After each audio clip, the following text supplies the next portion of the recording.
Hey Mom, welcome to Logical Foundations Part 2. Today we're covering implication statements and what it means for two statements to be equivalent. Let's get started. Um, First we're going over implications. This little arrow pointing to the right means P implies Q. So if I have a statement like there is ink on the paper if there is a pen touching the paper, we can say that a pen touching the paper implies there is ink on it. Or we can say if there's a pen touching the paper, then there is ink on it.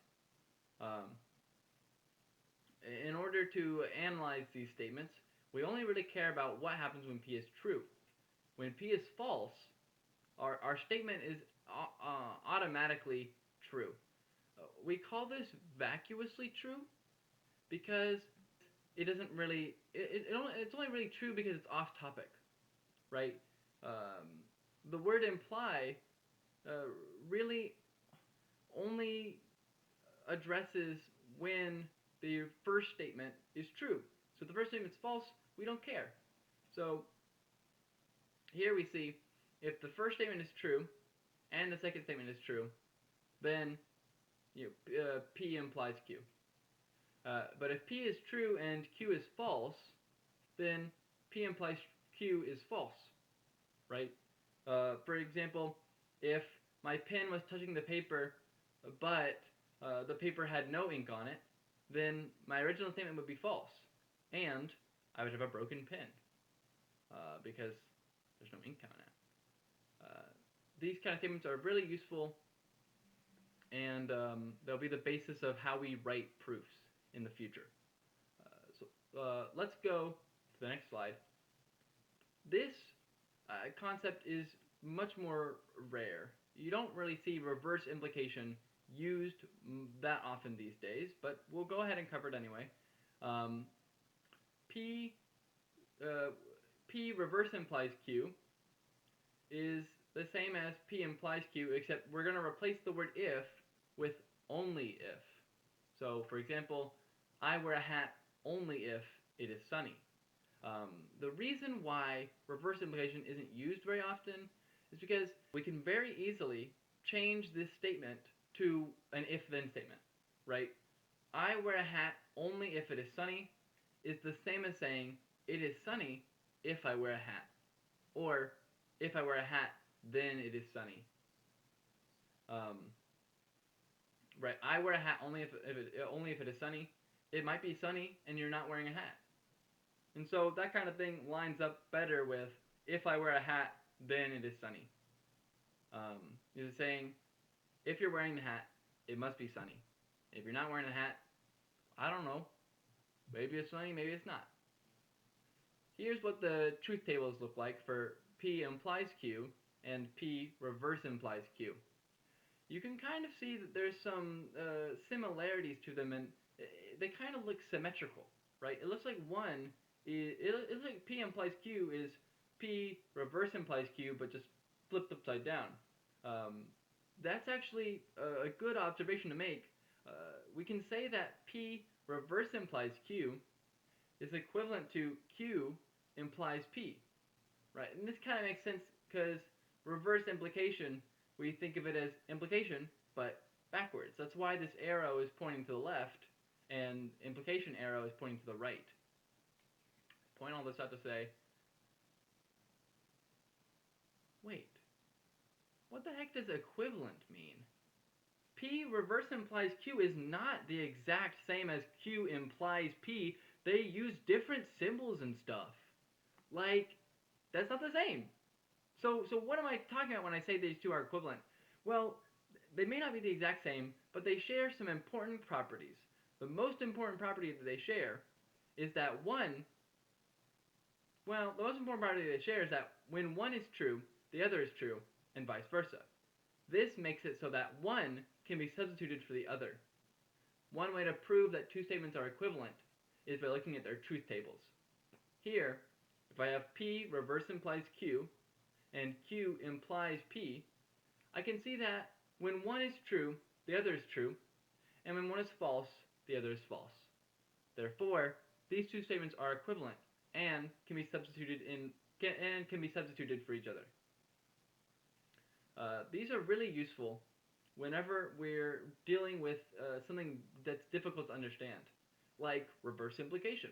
I always forget this only if rule, and you don't hear only if very often in normal English language, and so I find that changing it to Q implies P makes it way easier to grasp what I'm trying to figure out. That's what equivalence is really used for. So let's have a more rigorous definition of equivalence. P is equivalent to Q if P implies Q and P reverse implies Q. Now I don't like reverse implication. I think it's gross, so I don't like it. So what I'm going to do is I'm going to use what we learned in the last slide. I'm going to substitute P reverse implies Q for Q implies P. And I can do that. That works perfectly fine. It makes my job a lot easier too.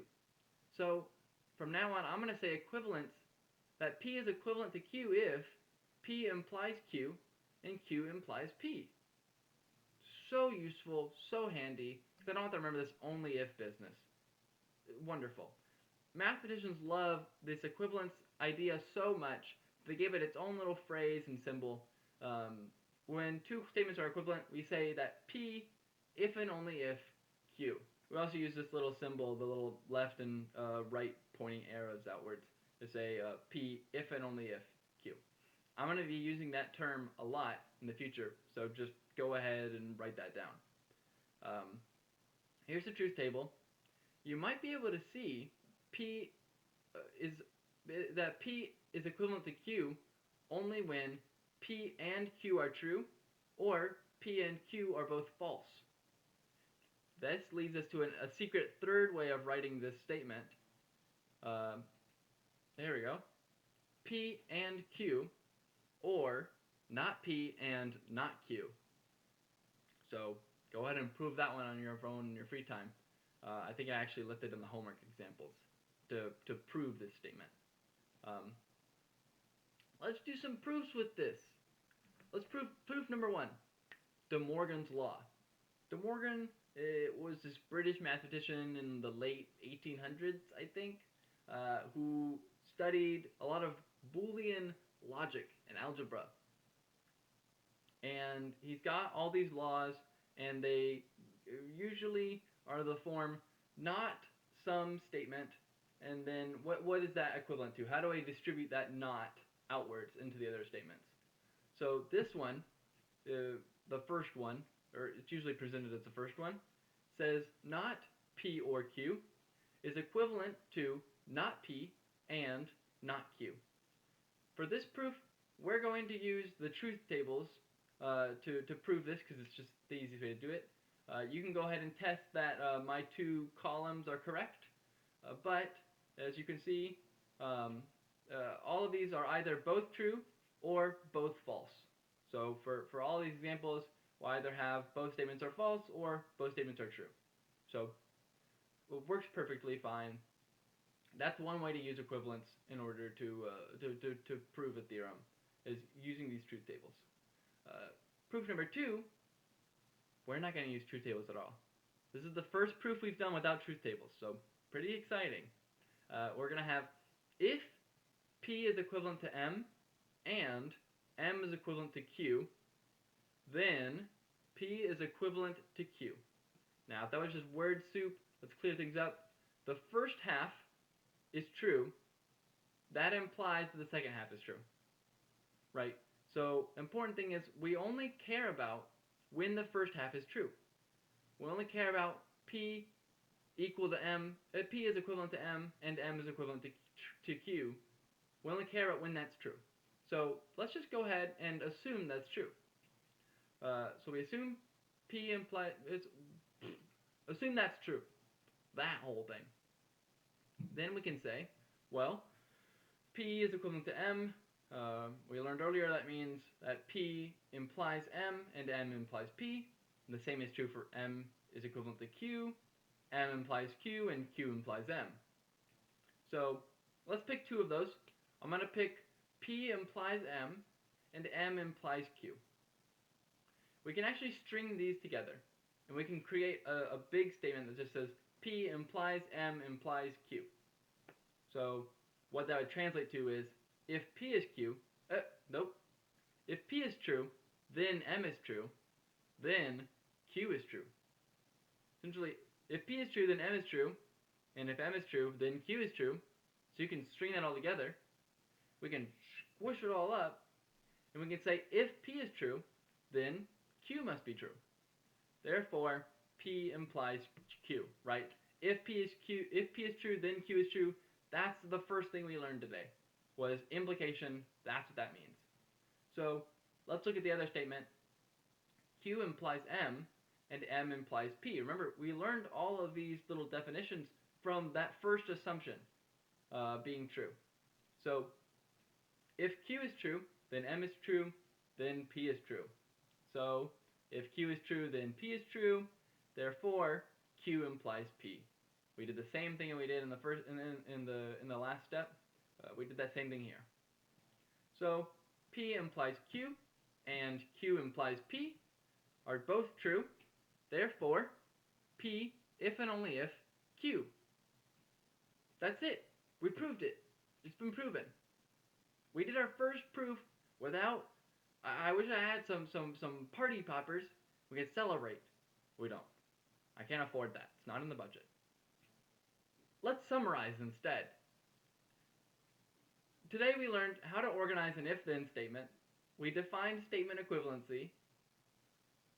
Essentially, if one statement is true, then the other statement is true, and vice versa. And we showed how to prove equivalency with a truth table. We also did our first official proof without tables. I'm not saying proofs with tables aren't official, but they're kind of lame, and you don't see them a lot in like I'm gonna get heat for that. You don't see them a lot in most of mathematics. I'll leave it at that. You don't see a lot of table-based proofs in most of mathematics. Not truth table proofs, at least. Anyway, I gotta stop talking about that before I get in trouble. Next week we're gonna cover sets and then quantifiers, which has that kind of whether we're talking about all things or just some things, or no things or just most things. We're gonna distinguish all of those, and that'll be the end of our logical foundations. We can actually start writing real proofs about interesting stuff. Alright, your homework.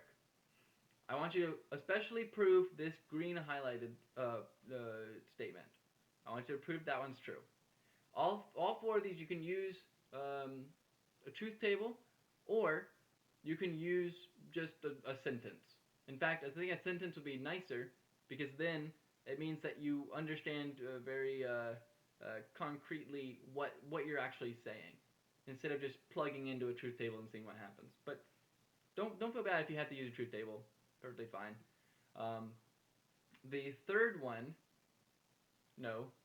fourth one is actually the second De Morgan's law. So this is a not P and Q. It's the same as saying not P or not Q. So that's a cool one. Keep an eye out for that one. And I'll see you next week. Bye!